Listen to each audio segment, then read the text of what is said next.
सदरचे मंडळ हे फक्त देखाव्यापुरते नसून वर्षभर आम्ही सामाजिक कार्यक्रम इथं राबवत असतो. त्यामध्ये रक्तदान शिबिर असू दे, अन्नदान शिबिर आहे, आपलं आरोग्य शिबिर आहे आणि वृक्षारोपण, शालेय विद्यार्थ्यांना शिक्षणासाठी साहित्य आणि गणवेश आणि त्यांना दत्तकही घेतो. म्हणजे त्यांचं वर्षभरचं शिक्षणही करण्याचं मंडळाचं भूमिका राहिली आहे नेहमीच.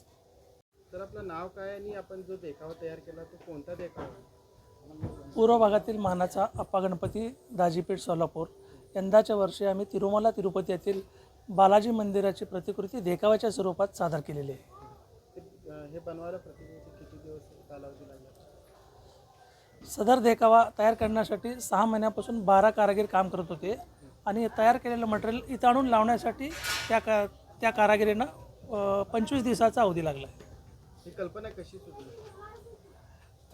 ही कल्पना म्हणजे सोलापुरात हा पूर्व भागातील गणपती असल्यामुळे इथे बालाजीचे भाविक जास्त आढळून येतात आणि मंडळाच्या बैठकीमध्ये असं ठरलं की बालाजी मंदिर उभारल्यास त्याला चांगला प्रतिसाद मिळेल, यामुळं आपण हाच देखावा सादर करू असं ठरवण्यात. भाविकांना काय सोय केली आहे प्रसादाची?